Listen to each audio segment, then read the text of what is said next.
uma das questões mais importantes da década, se não do século, e que foi no último ano uma das maiores apostas tanto para a realidade do Enem quanto para a maioria dos vestibulares. Para esse ano, a realidade não muda e nós ainda estamos com um dos temas favoritos. Na verdade, os direitos dos animais não humanos são o recorte do eixo sobre minorias e ainda enfrenta mais tropeços do que avanços dentro da realidade brasileira. Porque sim, você sabe que não pode maltratar o gatinho ou o cachorrinho, segundo a lei que inclusive foi aprovada no último ano, passível de prisão. Mas você ainda come de boca cheia o churrasco nos finais de semana. É verdade. Quer dizer, às vezes não. Come. E aí? Feliz em ver a responsabilidade das marcas em relação aos bichos. A gente devia fazer um grande churrasco para comemorar. Falar o quê? Ficar fazendo churrasco, ficar destruindo a Amazônia, daqui a pouco não vai ter ar, não vai ter água, gente, mas eu posso viver sem bacon, eu quero viver sem água. Né? Então, como fica a percepção para os brasileiros a respeito do que é realmente respeito ou do que é inclusão desse grupo minoritário e de que forma lidar com animais não humanos dentro da realidade contemporânea? Então, há ainda muitos pontos obscuros e mal resolvidos dentro dessa história toda. Então, vamos tentar organizar um pouquinho qual é o que da questão aqui sobre animais não humanos, né? E sobre os seus direitos. Bom, eu posso dizer que o início desse debate público centralizado, né, porque ele esteve à margem durante muito tempo, é de por volta dos anos 70 do século XX. Então, ao longo do século XX, inúmeros movimentos de contracultura que colocaram a liberdade e a igualdade no centro dos debates, traz também o debate sobre animais não humanos. Sim, é na mesma época em que se vai discutir sobre feminismo, é a mesma época em que se vai discutir sobre os direitos da comunidade LGBTQIA+, é na mesma época que se levantam os maiores debates a respeito de racismo, é a mesma base para se discutir qualquer nível de liberdade e qualquer nível de oferta de respeito e igualdade. Entenda que contracultura é tudo que questiona a ordem estabelecida. E se a ordem estabelecida é o sofrimento aos animais, o utilitarismo, o consumo da carne, o uso como entretenimento, como matriz de laboratório e tudo mais, os movimentos de contracultura dessa época questionam essa ordem. O século XX foi marcado por inúmeros desses movimentos sociais, como uma insurreição motivada principalmente pelas grandes guerras, mais a Guerra Fria. Eu costumo comentar sempre que guerras abalam as estruturas estabelecidas, nenhum pilar fica como antes, né? E em relação às guerras do século XX, não foi diferente. Esses dois grandes movimentos trouxeram abalos significativos para tudo que se entendia como sociedade até então. E o que se entendia como sociedade até então, no que diz respeito a animais não humanos? Ora, o entendimento é de que animais não humanos estavam a serviço do homem humano, do animal humano aqui, né? Essa visão, inclusive, é bíblica e replicada na formação de sociedade, na organização das principais civilizações, na voz de inúmeros pensadores até a nossa época. Veja, nós temos alguns nomes notórios. Aristóteles, por exemplo, foi um dos grandes defensores de que os seres estão dispostos na organização de sociedade de acordo com seu nível de utilidade e de racionalidade, de desenvolvimento da lógica. Então, de cima para baixo, numa escala, as pessoas estariam organizadas das mais racionais às menos racionais. Na base das menos racionais estariam os animais não humanos, que, portanto, poderiam ser colocados em condição de servidão, de escravidão, de exploração, de maus tratos, de comida, de entretenimento, de tudo que os maiores quisessem fazer. Aristóteles é uma das maiores referências no que nós entendemos como um escalonamento social. Isso de estabelecer uma escala na organização de sociedade de quem manda em quem determina o que o outro vai fazer. Nesse caso, nessa escala, animais humanos determinam o que os animais não humanos fazem ou não podem fazer. Descartes também foi notório na visão clássica a respeito dos animais. Descartes acreditava que os animais eram autômatos, né? Uma espécie de máquinas que deveriam servir aos homens. Essa visão de subserviência também foi espalhada por Santo Agostinho, que também trouxe essa mesma visão de que os animais deveriam estar a serviço do que o homem queria fazer. Então veja que aqui não tem, até o século XX, nenhum tipo de visão que envolva liberdade ou que coloque o status moral de animais não humanos no mesmo status moral de animais humanos. Não, um status relativamente diferente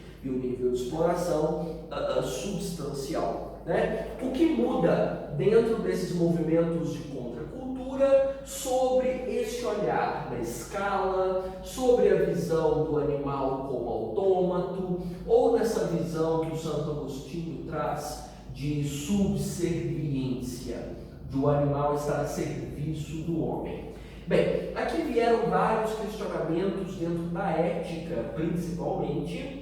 Um dos maiores nomes do debate de contracultura sobre animais não humanos é o australiano, é o Peter Singer. Foi um dos maiores nomes da discussão sobre esse fator e ainda é a maior referência. O Peter Singer traz para nós uma série de debates a respeito principalmente da nossa visão especista a respeito da organização dos animais e da organização humana. Então é um questionamento ao especismo. O que é o especismo? O escalonamento, de considerar que certas espécies devem ser respeitadas, outras espécies devem ser comidas, outras espécies precisam virar os nossos mascotes, outras espécies vão virar testes em laboratório, outras espécies vão virar sapatos, casacos e por aí vai. Nossa organização de sociedade veio dessa dimensão especista, de definir quais espécies são mais usáveis, exploráveis, subordináveis, escravizáveis do que as outras. Se essa palavra existir, né? Escravizável, não sei. Mas enfim, nós viemos de uma estrutura como essa. E Peter Singer questiona bastante tanto o especismo quanto esse utilitarismo difundido desde os primeiros tempos, lá por Aristóteles, Descartes, Santo Agostinho, Kant e inúmeros outros, que colocam o animal a serviço da condição humana. Então, o debate foi se avolumando. E nesse volume, dentro desse debate ético, veio o debate sobre o status moral inferior que o animal não humano sempre possuiu. Por que ele não pode ser visto dentro da nossa condição?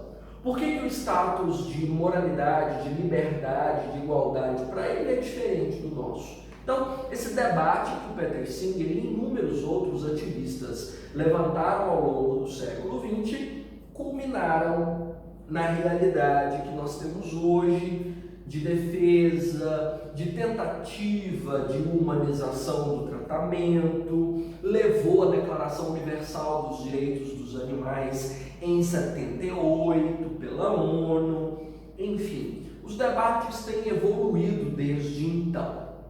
No entanto, como mencionei, a situação ainda tem tropeçado mais do que avançado nos últimos anos. A própria lei do último ano é vista por muitos especialistas como um tropeço e não como um avanço. Vamos entender o que está em jogo então nessa situação?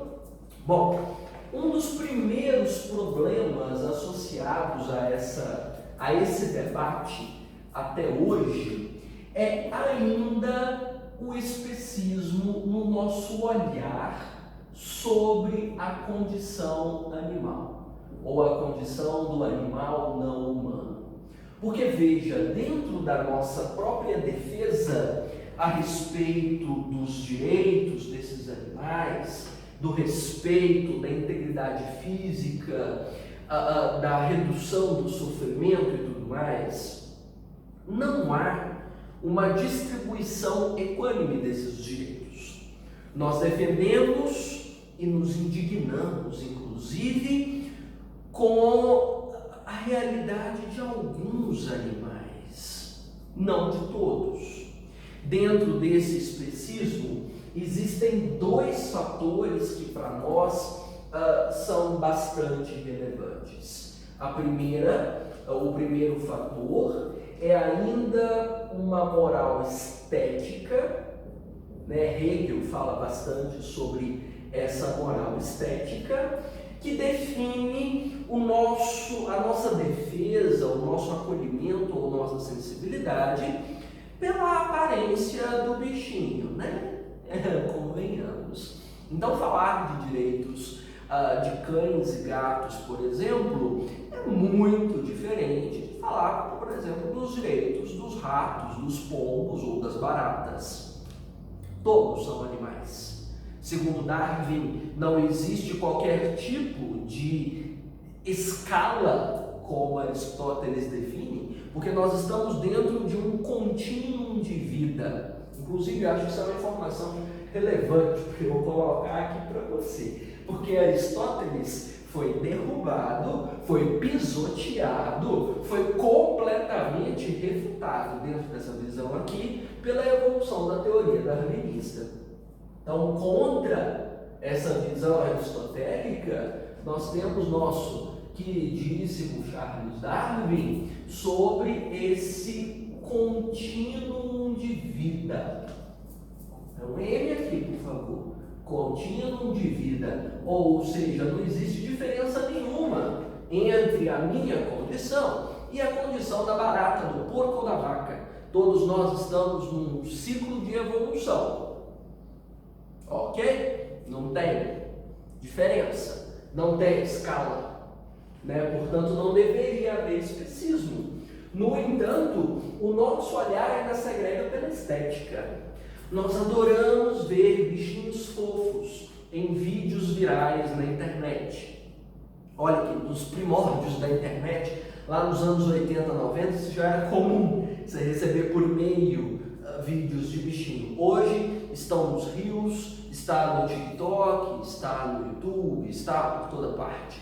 Você encontra milhares de vídeos de pandas fofinhos, brincando na neve, comendo bambu. Você vê uma tonelada de preguiças fofinhas subindo nas árvores, abraçando pessoas. Você vê koalas fofinhos abraçados nas árvores com seus filhotes. Houve inclusive um grande movimento de indignação e de sensibilização quando houve aqueles incêndios na Austrália que mataram inúmeros animais. Não sei se você vai se lembrar disso, não faz muito tempo. Nós adoramos ver gatinhos fofinhos brincando, adoramos ver cachorrinhos fofinhos interagindo com seus donos. São animais esteticamente agradáveis para nós, mas nós não achamos nenhuma graça em outros animais que para nós são repugnantes. Para nós esses outros animais devem ser mortos, eliminados, expulsos dos seus habitats naturais devem ser repudiados quando resolvem invadir o nosso espaço, como é o caso de ratos, serpentes ou qualquer outro tipo de animal. Então, a nossa visão é estética. Veja que nós selecionamos as espécies, né? Qual espécie deve ser protegida, qual espécie deve ser morta, expulsa, e qual espécie deve virar o churrasco no domingo, não é assim? Então, boa parte da nossa moral é estética. Eu sempre cito Hegel quando eu falo de moral estética, porque ele diz que nós somos considerados heróis quando salvamos uma borboleta, mas somos considerados vilões caso nós salvemos uma barata. Né? Ambos são certos. E aí, como é que fica? Então, a nossa visão ainda é estética. E isso não fica só para a realidade dos animais. A nossa moral, de forma ampla, é estética. Você tende a seguir, a confiar e a dar mais credibilidade em pessoas que são bonitas e repudiar pessoas feias, ou não segui-las, ou não dar credibilidade para o que elas dizem. É uma tendência humana. E nós levamos isso de uma forma intuitiva e raramente refletimos sobre esse tipo de comportamento. Perigoso, problemático. E no caso dos direitos dos animais, extremamente injusto, né, dentro da nossa organização de sociedade. Então, esse especismo ainda resiste dentro da lógica estética da nossa organização. E mesmo Darwin tendo deixado claro que nenhum animal é superior ao outro, nós ainda seguimos, de certa forma, essa visão aristotélica de que existe uma escala dos protegíveis, também não sei se essa palavra existe, e dos que são abomináveis, né? E claro, além da moral estética, existe, né, um lastro de tradição muito grande que define também boa parte desse especismo. Porque você come churrasco, né, de boi, vaca, frango, não é porque você escolheu fazer isso, mas porque vem de uma formação tradicional, vem de uma construção cultural. Então, existe uma formação de cultura para a qual nós simplesmente nos rendemos, nós não questionamos. Concorda com isso? Então, o consumo, no caso de carne bovina, suína, caprina, é um contexto de cultura que nós herdamos e reproduzimos. E essa força da cultura, muitas das vezes, é maior do que a nossa força de questionamento das estruturas sociais. Aqui, na questão da cultura, não fica só os animais que nós comemos, mas ficam também os animais com os quais nós nos entretemos, ou os animais que nós usamos, né? Gado aí, cavalos, né? Nos rodeios, a gente sabe das vaquejadas, a caça esportiva, a prática da pesca, zoológicos, circos, farras de boi, são todas construções culturais, né? E o mesmo Hegel que fala dessa moral estética é o Hegel que fala sobre a cultura como um componente humano maior do que a capacidade lógica de escolha. Compreende esse conceito? Então, a cultura, né, está, vamos dizer, de uma forma maior do que a escolha do homem a respeito do que fazer. Então, muitas das vezes nós desenvolvemos comportamentos nada agradáveis simplesmente porque é uma marca de cultura para isso. Então, eu achei um tantinho quanto contraditória a aprovação da lei ano passado sobre a possibilidade de prisão em relação aos maus-tratos a cães e gatos. Porque, veja, maus-tratos a cães e gatos envolve uma dimensão especista daqueles que devem ser protegidos. Não se falou absolutamente nada sobre qualquer outro animal, cão e gato. Você entendeu, né? Você entendeu? Então, e aqui, se você quiser rebuscar o processo, dentro dessa composição cultural, ainda existe, vamos dizer, a mimesis humana, que é um dos fatores mais bizarros dentro da nossa percepção. Nós escolhemos quais animais. A analogia de mimeses acontece tanto na cultura quanto na moral estética. Você pode aproveitar na explicação de qualquer um dos dois fatores que você escolher. É que nós escolhemos quais animais devem ser protegidos de acordo com a semelhança que eles trazem com o nosso comportamento, com a nossa cultura. Não é bizarro isso?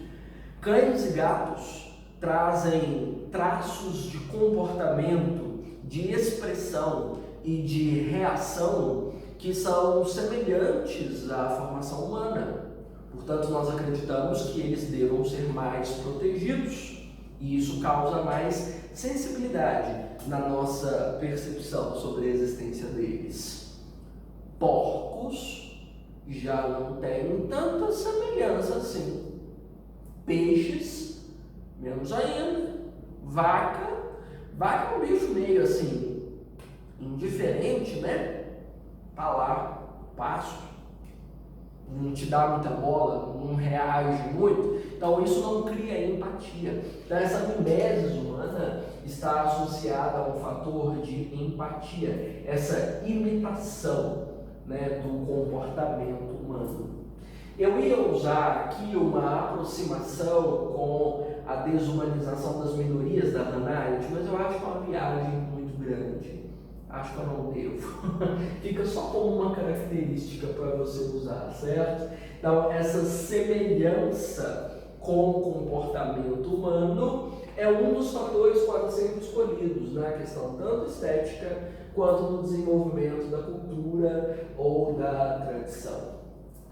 É um dos pontos que nós ainda não conseguimos romper. E é um fator que, né, da forma mais hipócrita possível, desenvolve os movimentos sociais nas redes sociais, nas redes virtuais. Porque tem muito ativismo, né, Luísa Mel? Tem muito ativismo. Mas aí observe para onde é focado esse ativismo. Ele é direcionado aos animais de forma irrestrita em relação ao seu status moral, ou ele é direcionado para esses animais que imitam o nosso comportamento, que nos trazem empatia? Né?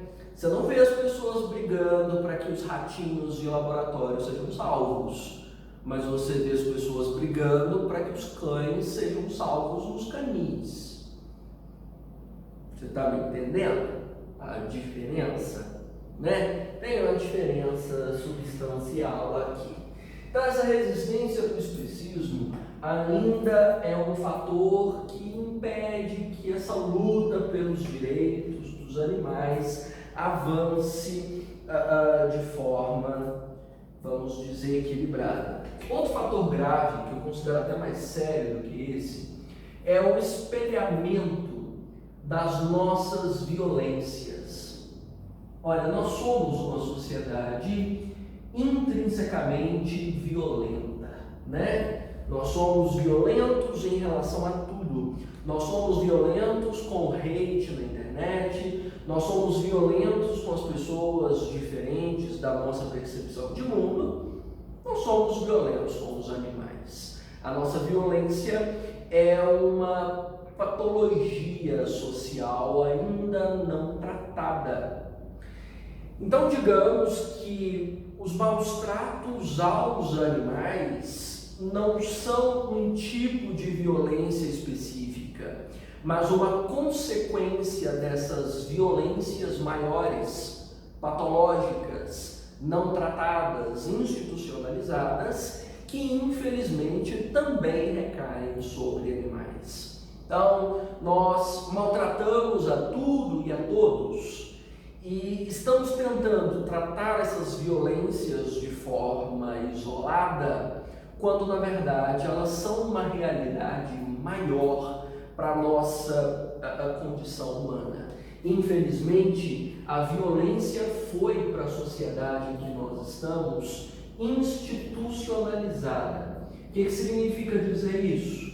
Significa que, de certa forma, ela faz parte do nosso comportamento. Ela não é considerada, muitas das vezes, um problema, mas um efeito colateral que nós precisamos suportar.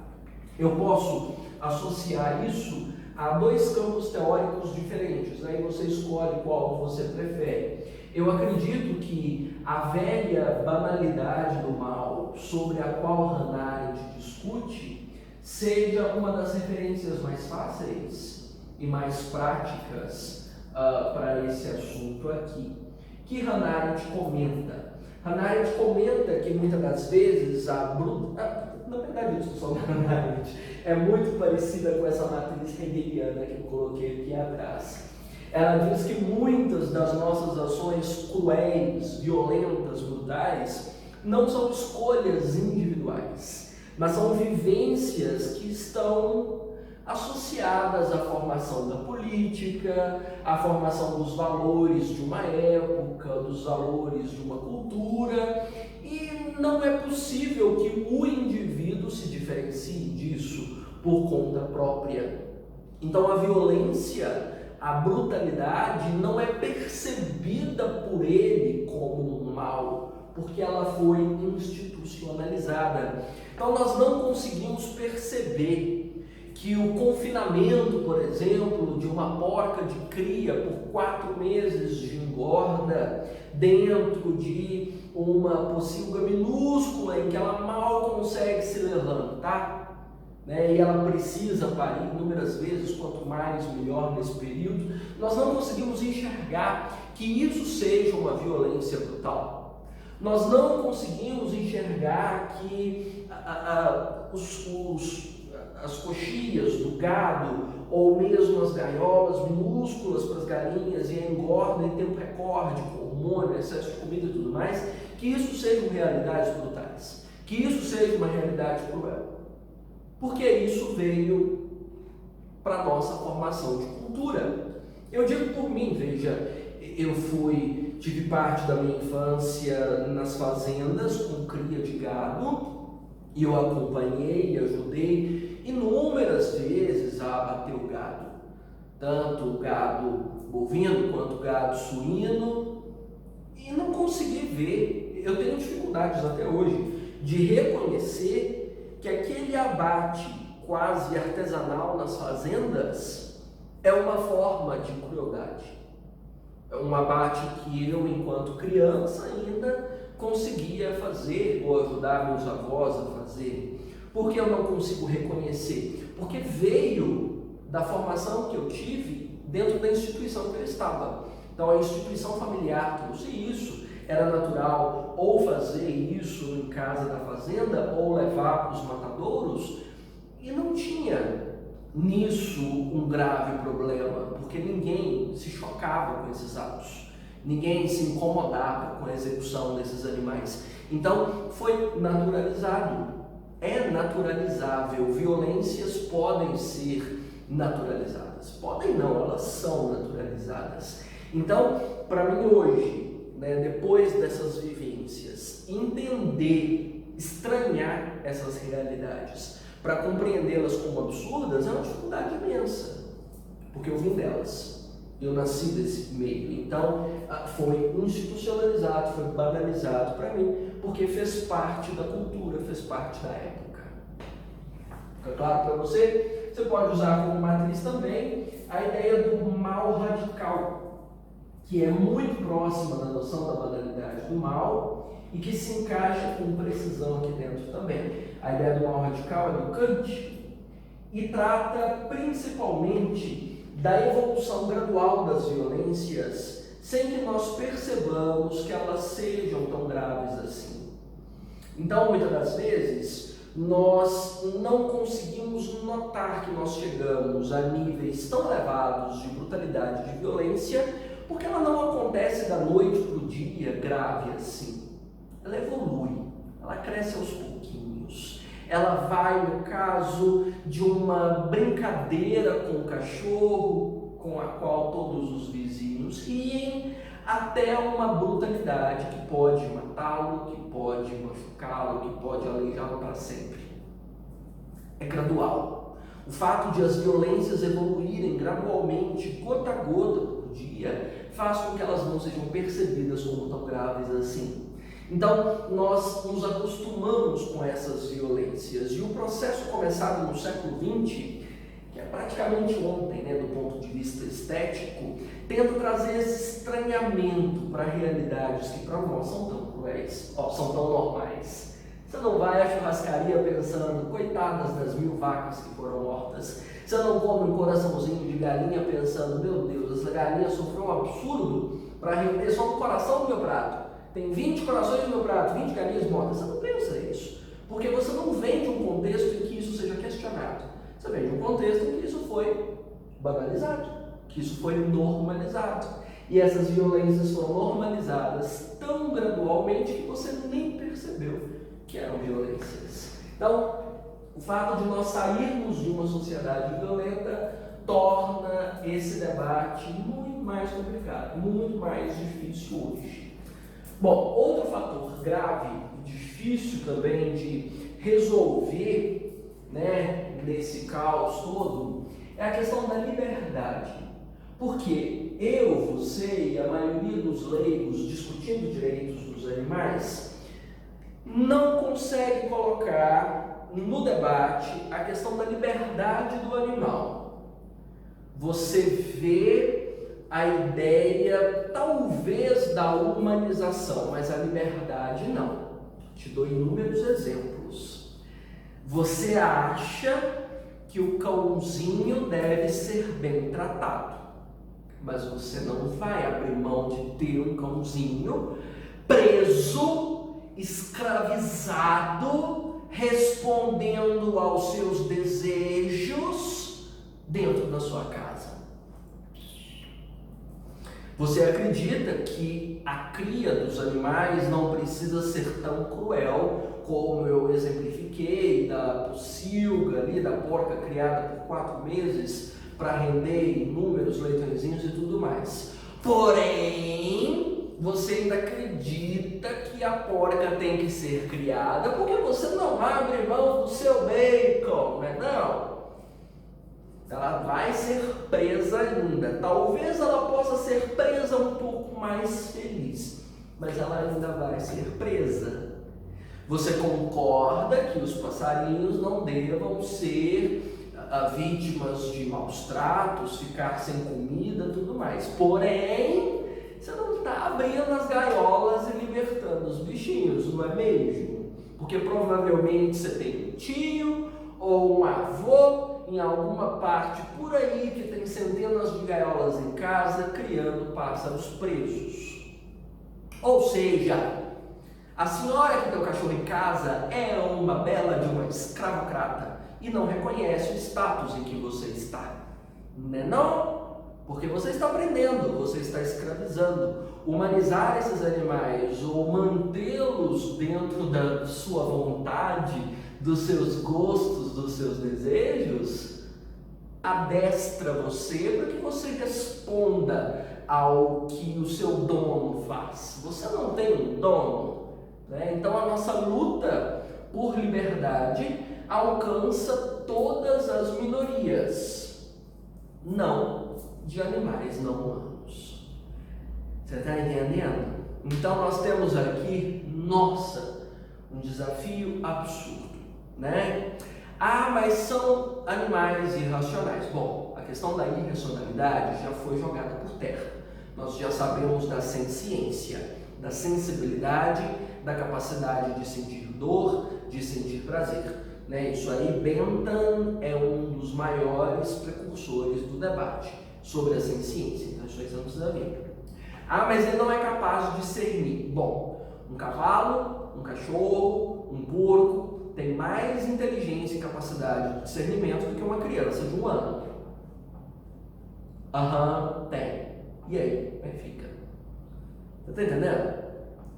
Então, é uma mudança, né, de paradigma que nós ainda não conseguimos trazer à tona. Esse debate não tem lugar nenhum. Você não encontra esse debate, né? Porque contra essa liberdade nós encontramos ainda uma relativa humanização, e essa humanização, não estou falando de humanização saudável, de tratar bem, estou falando de humanização de submeter o animal à nossa condição humana, ou de colocá-lo como feliz sendo escravizado por nós, né? Nós temos aqui uma indústria cultural poderosíssima para vender essa tese para nós. Dá uma olhadinha aí, Procurando Nemo, Madagascar, que mais? De filmes, desenhos, produções que humanizam e que mostram que o animal está felicíssimo por viver escravizado por nós. Quem fala de indústria cultural tem números, né, que comentam sobre. A escola de Frankfurt é a mais famosa, você pode citar Theodor Adorno como referência, e fora da escola de Frankfurt, Guy Debord, por exemplo, é uma referência e tanto sobre a forma como nós temos uma cultura de massa, essa produção midiática ampla, que vem de uma ideia distorcida para que nós nos sintamos com a consciência menos pesada, que você se sente com a consciência menos pesada, né? Não, né? Adão e o vagabundo, o Rei Leão e tudo mais. O animal está super bem, porque ele é seu escravo. É essa visão mesmo. Então, ou nós confrontamos essa liberdade por essa humanização escravocrata, vou colocar assim, vendida por essa indústria, ou pelo nosso processo de coisificação, de tratar o animal como uma coisa que se come, uma coisa que se esfola e veste, uma coisa que se submete a testes nos laboratórios, uma coisa que você coloca dentro de cercas, uma coisa que você põe em gaiolas, uma coisa que é bonita para você olhar dentro de um zoológico, de um parque temático, coisas. Não interessa se você humaniza ou se você coisifica, você está impedindo que esses seres tenham acesso à liberdade do mesmo jeito. Então, embora a liberdade seja a maior tese do século XX, a maior defesa já vista na idade contemporânea, desde a Revolução Francesa, nós não conseguimos entender que animais não humanos devam ter liberdade. Nós atribuímos liberdade a tudo, desde então. Nós conseguimos entender que mulheres são livres, nós conseguimos entender que negros são livres, nós conseguimos entender que índios são livres, que gays são livres, que todo mundo é livre. Animais não humanos continuam nos nossos arreios, continuam nas nossas coleiras, continuam cercados pelas nossas grades. Então, não avançamos daqui para frente, nós paramos nesse ponto, né? E aí, humanizando ou coisificando, esses animais passam a nos render um dinheirão. Eu não vou entrar nesse mérito aqui, porque agora mesmo começa a subir ao lado desse vídeo uma foice e um martelo, não custa, né?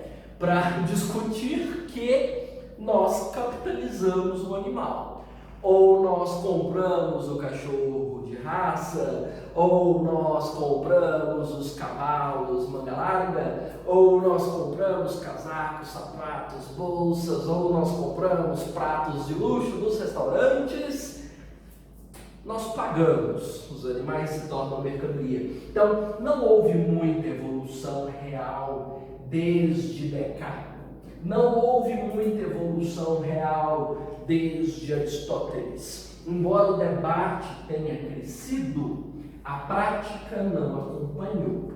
Então, ainda está só no mundo das ideias. Só no mundo das ideias, né? O que nós estamos tentando trazer para os animais é o que se denomina personalidade jurídica, porque os animais são considerados hoje coisa jurídica, submetida a nós. Se nós os entendermos como personalidade jurídica, a visão fica mais ampla, né? Então você pode sugerir, caso você leve essa redação para os finalmente de um Enem, que o debate seja ampliado no Senado, né, que é onde essa questão avança hoje, para uma questão menos especista, isso de separar qual espécie deve receber atenção, qual deve ser morta